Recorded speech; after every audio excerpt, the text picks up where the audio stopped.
XIV lance son projet versaillais. Il y a déjà le potager de son père, Louis XIII.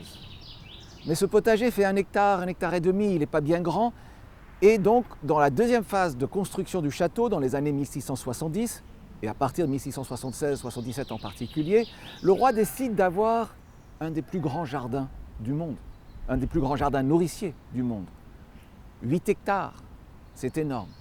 Et dans le dessin de son château, il le place là où il y a un endroit, un lieu-dit, qui s'appelle l'étang Puant. C'est-à-dire pas le lieu le meilleur pour cultiver. Et il demande à son jardinier Jean-Baptiste Laquintini de créer ce jardin sur l'étang Puant. Et Jean-Baptiste Laquintini dit « mais personne ne voudrait de cette terre, personne ne voudrait cultiver là ». Et le roi lui dit « mais il faut quand même que vous le faites ».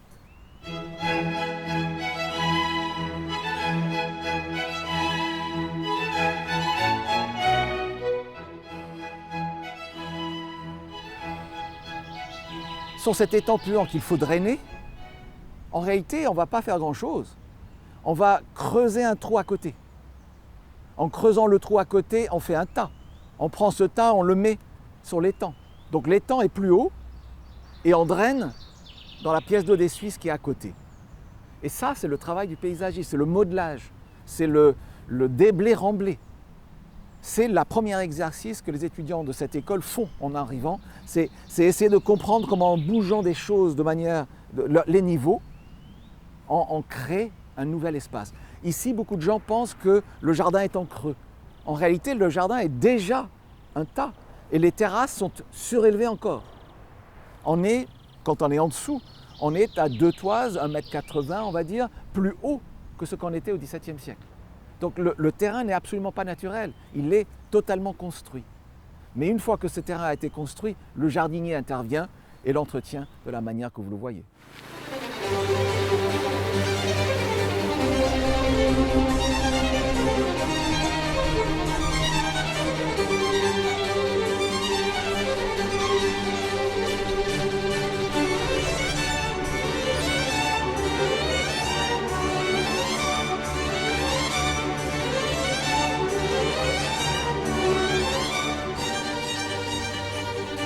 Aujourd'hui, cette même mission initiale, utile et agréable, se maintient, continue.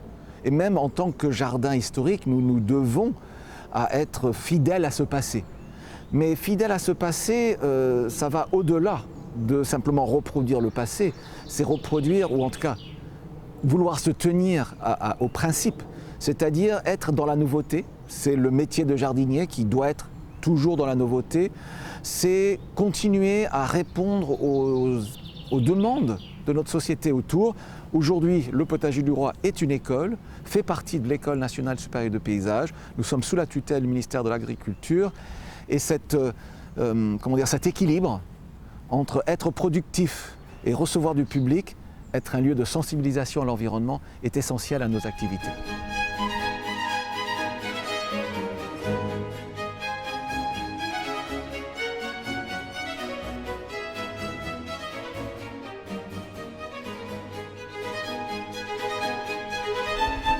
Le Potager du Roi est un tournant de son histoire.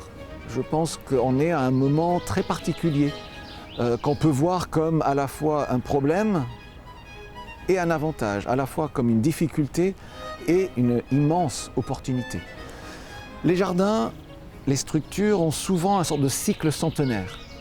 Le jardin a été créé à partir de 1678. Il y a eu une première grande restauration dans les années 1780. Il y a eu une deuxième grande restauration dans les années 1880. Et aujourd'hui, on a 40 ans de retard sur la grande restauration qui est nécessaire. Nous y sommes, nous cherchons à le faire. C'est l'opportunité qui se présente, c'est de dire comment est-ce que nous pouvons prendre ce jardin, cette structure, ce dessin, cette idée de Versailles et le projeter au XXIe siècle dans le développement durable, dans la rencontre entre nature et culture à laquelle nous devons tous penser aujourd'hui.